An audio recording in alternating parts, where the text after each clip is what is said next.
Hello दोस्तों, नमस्कार। दोस्तों, Madhya Pradesh state second grade सामाजिक विज्ञान चयन परीक्षा की तैयारी करने वाले विद्यार्थी, साथ ही फर्स्ट ग्रेड पॉलिटिकल साइंस से तैयारी करने वाले विद्यार्थियों के लिए ये वीडियो बहुत ही ज़्यादा इम्पोर्टेंट है। और इन्हीं परीक्षाओं की बात नहीं, मध्य प्रदेश या उत्तर प्रदेश, दिल्ली, राजस्थान या इंडिया के किसी भी कॉम्पिटेटिव एग्जाम की आप तैयारी कर रहे हैं और आपके संविधान पार्ट है, ठीक है, सिलेबस में, तो ये वीडियो आप लोगों के लिए बहुत ही ज़्यादा इम्पोर्टेंट है। तो इसमें वो टॉप मोस्ट प्रश्न है जो सन 2000 से लेकर 2023 तक की विभिन्न परीक्षाओं में आए हुए हैं। तो आइए शुरू करते हैं। तो देखिए, पहला प्रश्न क्या है।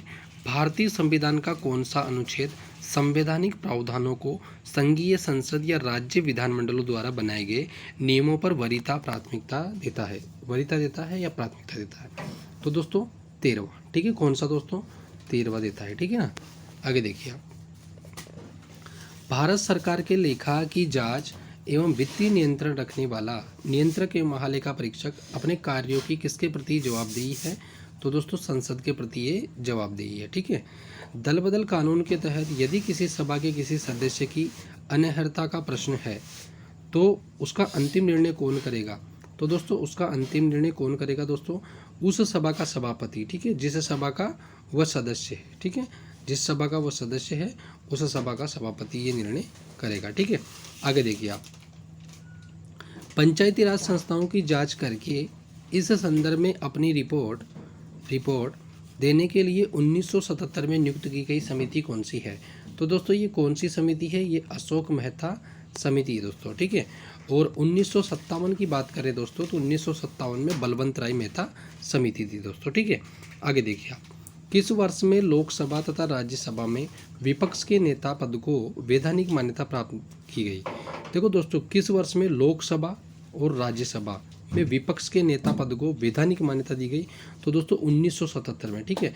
1977 से पहले विपक्ष का कोई नेता नहीं होता था, ठीक है। इस पद को कब सृजित किया गया दोस्तों और वैधानिक मान्यता दी गई?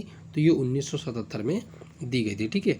आगे देखिए आप, सामाजिक और आर्थिक नियोजन किस सूची का विषय है? तो दोस्तों सामाजिक और आर्थिक नियोजन समवर्ती सूची का विषय है दोस्तों, ठीक है। और समवर्ती सूची क्या होती है दोस्तों? समवर्ती सूची होती है जिस पर केंद्र एवं राज्य दोनों ही संयुक्त रूप से कानून बना सकते हैं, ठीक है। भारतीय संविधान के किस अनुच्छेद के प्रावधान के अंतर्गत संसद राज्य सूची के किसी विषय पर कानून बना सकती है? तो दोस्तों अनुच्छेद 249 के तहत, ठीक है। अनुच्छेद 249 के तहत क्या होता है दोस्तों? संसद राज्य सूची के किसी भी विषय पर कानून बना सकती है दोस्तों, ठीक है। आगे देखिए आप, संविधान के अनुच्छेद 1 के मुताबिक भारत अथवा इंडिया राज्यों का संघ होगा और राज्यों तथा केंद्र संघ शासित प्रदेशों के नाम और प्रत्येक के तहत आने वाले राज्य क्षेत्र का उल्लेख कहाँ किया गया है? तो दोस्तों ये अनुसूची नंबर 1 में, ठीक है, संविधान की अनुसूची प्रथम है, उसमें इसका उल्लेख किया गया है। क्या उल्लेख किया गया है? कि संविधान के अनुच्छेद 1 के मुताबिक भारत अथवा इंडिया राज्यों का संघ होगा और राज्य तथा संघ शासित प्रदेशों के नाम और प्रत्येक के तहत आने वाले राज्य क्षेत्रों का उल्लेख, ठीक है। आगे देखिए आप, अनुच्छेद 22 के मुताबिक किसी व्यक्ति की गिरफ्तारी बिना उसे इसका कारण बताए नहीं की जाएगी। इसके अनुसार किसी बंदी व्यक्ति को कितने घंटे के भीतर मजिस्ट्रेट के सामने पेश किया जाएगा एवं उसे अपनी पसंद के वकील से सलाह लेने का अधिकार होगा? तो दोस्तों 24 घंटे के अंदर, ठीक है। यानी कि कोई भी व्यक्ति को अगर पुलिस गिरफ्तार कर लेती है तो दोस्तों उसको गिरफ्तार करने का पुलिस को अधिकार नहीं है। अगर उसको गिरफ्तार कर भी लिया है तो उसको 24 घंटे के अंदर अंदर उसको मजिस्ट्रेट के सामने पेश करना पड़ेगा, ठीक है। यानी कि अपराधी को मजिस्ट्रेट के सामने पेश करना पड़ेगा और अपराधी को अपनी मनपसंद का वकील चुनने के लिए भी उसको छूट दी जाएगी दोस्तों, ठीक है। आगे देखिए आप, विधान परिषद के सदस्य 6 वर्षों के लिए चुने जाते हैं। किसके दोस्तों? विधान परिषद के, ठीक है, 6 वर्षों के लिए चुने जाते हैं एवं उनमें से कितने सदस्यों की सदस्यता प्रत्येक 2 वर्ष में समाप्त हो जाती है? तो दोस्तों 1/3 सदस्यों की, ठीक है, यानी कि 1/3 सदस्यों की सदस्यता समाप्त हो जाती है प्रत्येक 2 वर्ष में, ठीक है। आगे देखिए आप, भारत के मुख्य चुनाव आयुक्त अपने कार्यालय का कार्यभार कितनी अवधि के लिए संभालते हैं? तो दोस्तों भारत के मुख्य चुनाव आयुक्त अपने कार्यालय का कार्यभार कितनी अवधि के लिए संभालते हैं? तो दोस्तों सेवानिवृत्ति की आयु तक जो 65 वर्ष है, ठीक है, यानी कि सेवानिवृत्ति की आयु 65 वर्ष तक, ठीक है, यानी कि 65 वर्ष तक भारत के मुख्य चुनाव आयुक्त अपनी सेवाएं देते हैं दोस्तों, ठीक है। आगे देखिए आप, पंचायतों के चुनाव में पंचायतों के निर्वाचन में चुनाव लड़ने के लिए उम्मीदवार की न्यूनतम आयु कितनी होनी चाहिए? तो दोस्तों पंचायत का चुनाव लड़ने के लिए 21 वर्ष की न्यूनतम आयु होना चाहिए, यानी कि सरपंच का चुनाव लड़ते हैं तो 21, पंच का चुनाव लड़ते हैं तो भी 21, और उप सरपंच का चुनाव लड़ते हैं तो भी 21, यानी कि पंचायतों का कोई सा भी निर्वाचन हो उसमें 21 वर्ष की न्यूनतम आयु होना जरूरी है, ठीक है।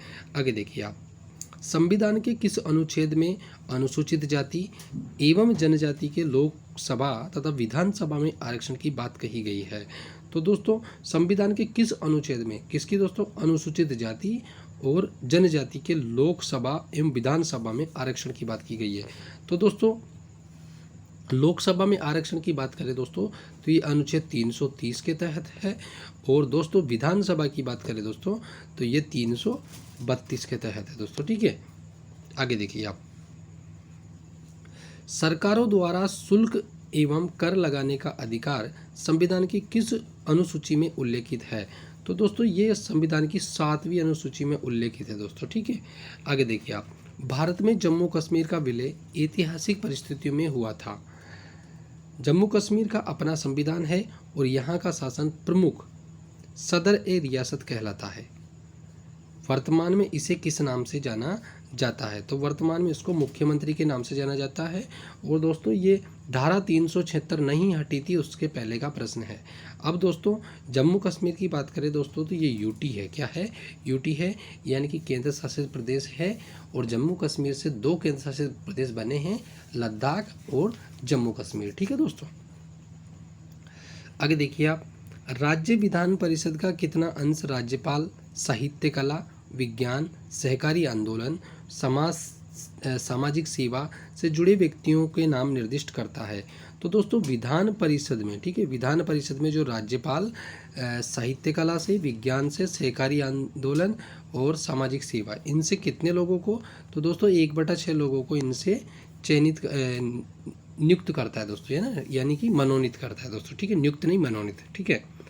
आगे देखिए आप, अपना कार्यकाल समाप्त होने से पूर्व यदि सर्वोच्च न्यायालय का न्यायाधीश त्यागपत्र देना चाहे तो वह किसको संबोधित करते हुए त्यागपत्र देगा? तो दोस्तों कार्यकाल समाप्त होने से पूर्व अगर सर्वोच्च न्यायालय का न्यायाधीश त्यागपत्र देना चाहे तो वो दोस्तों भारत के राष्ट्रपति को, ठीक है, या उसके द्वारा नियुक्त किसी व्यक्ति को त्यागपत्र देगा दोस्तों, ठीक है। आगे देखिए, भारत में पंजीकरण के माध्यम से नागरिकता प्रदान करने के लिए आवेदन करने से पूर्व किसी व्यक्ति को कितने समय तक भारत में निवास करना अनिवार्य है? तो दोस्तों उसको 5 वर्ष तक भारत में निवास करना अनिवार्य है दोस्तों, ठीक है। किसके लिए? भारत में पंजीकरण के माध्यम से नागरिकता प्राप्त करने के लिए, ठीक है, उसको आवेदन देने से पूर्व, ठीक है, 5 वर्षों तक भारत में निवास करना अनिवार्य है दोस्तों, ठीक है। आगे देखिए आप, यह सुनिश्चित करना किसका उत्तरदायित्व है कि संसद के प्राधिकार के बिना भारत की संचित निधि से धन व्यय नहीं किया जाए? तो दोस्तों भारत के महालेखा परीक्षक, ठीक है, कौन सुनिश्चित करता है? यह सुनिश्चित करता है करना किसका उत्तरदायित्व है? तो दोस्तों ये भारत के लेखा एवं महापरीक्षक का उत्तरदायित्व है कि संसद के प्राधिकार के बिना भारत की संचित निधि से धन व्यय न किया जाए, ठीक है। आगे देखिए आप, न्यायिक क्षेत्र में क्षमादान करने, सजा को कम करने या परिवर्तित करने की शक्तियां और विधायी क्षेत्र में संसद का सत्र आहूत करने, सत्रावसान करने तथा लोकसभा को भंग करने का अधिकार किसे प्राप्त है? तो दोस्तों ये सभी कार्य किसके हैं दोस्तों? राष्ट्रपति के हैं, भारत के राष्ट्रपति के कार्य हैं दोस्तों ये, ठीक है। आगे देखिए आप, किस विवाद में न्यायालय ने 42वें संविधान संशोधन को असंवैधानिक बताते हुए यह निर्णय दिया कि संसद संविधान के मौलिक ढांचे को नहीं बदल सकता?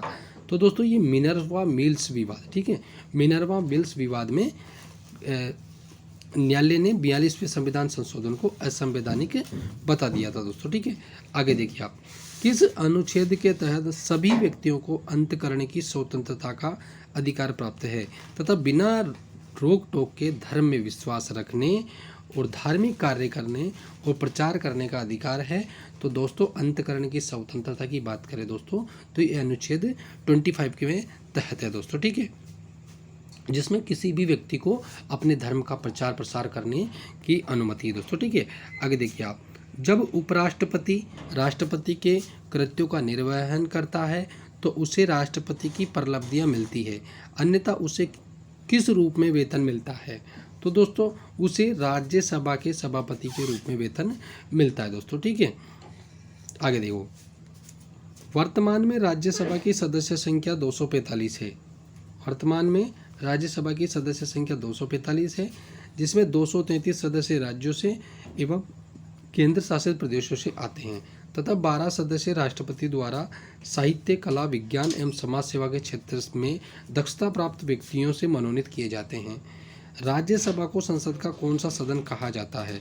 तो दोस्तों राज्यसभा को कौन सा सदन कहा जाता है? तो राज्यसभा को दोस्तों उच्च सदन कहा जाता है और लोकसभा को निम्न सदन कहा जाता है। और लोकप्रिय सदन की बात करें दोस्तों तो वो क्या है? लोकसभा है दोस्तों, सबसे लोकप्रिय सदन, ठीक है। आगे देखिए आप, और स्थायी सदन की बात करें दोस्तों तो स्थायी सदन भी कौन है दोस्तों? राज्यसभा स्थायी सदन है और लोकसभा अस्थायी सदन है दोस्तों, ठीक है। आगे देखिए आप, राज्यपाल विधानसभा में बहुमत दल के नेता को राज्य का मुख्यमंत्री नियुक्त करता है, ठीक है। वह किसकी सलाह पर अन्य मंत्रियों की नियुक्ति करता है? तो दोस्तों मुख्यमंत्री की सलाह पर अन्य मंत्रियों की नियुक्ति करता है दोस्तों, ठीक है। आगे देखिए आप, किस अनुच्छेद में केंद्र को एक सामान्य विधायी प्रक्रिया द्वारा नया राज्य बनाने, राज्यों की सीमाओं में परिवर्तन करने एवं राज्यों का भौगोलिक अस्तित्व नष्ट कर देने का भी अधिकार दिया गया है? तो दोस्तों ये अनुच्छेद 3 में कहा गया है दोस्तों, ठीक है। अनुच्छेद 3 में क्या है कि जैसे 2 राज्य हैं उनको मिलाकर तीसरा राज्य बना दिया, या 2 राज्यों की सीमाओं को विघटित कर या 3 राज्यों की सीमा को विघटित करके एक राज्य बना दिया। यानी कि देश के अंदर अंदर जो कुछ भी होगा वो अनुच्छेद 3 के अंदर होगा। और जैसे मान लो भूटान है, भूटान को भारत में मिलाना है, नेपाल को भारत में मिलाना है, तो वो अनुच्छेद 2 के अंतर्गत होगा दोस्तों, ठीक है। आगे देखिए आप, दोनों सदनों में प्रत्येक बैठक के प्रारंभ में 1 घंटे तक प्रश्न किए जाते हैं और उत्तर दिए जाते हैं। इसे क्या कहा जाता है? तो दोस्तों इससे प्रश्नकाल कहा जाता है दोस्तों, ठीक है। संघ सूची में 97 विषय हैं शामिल किए गए हैं, जैसे विदेश संबंध, रक्षा, रेलवे, डाकतार आदि। इन पर कानून बनाने का अधिकार किसे प्राप्त है? तो दोस्तों इन पर कानून बनाने का अधिकार संसद को प्राप्त है दोस्तों, ठीक है। और इसमें वर्तमान में बात करें दोस्तों तो इसमें 100 विषय हैं दोस्तों, ठीक है। कितने विषय हैं?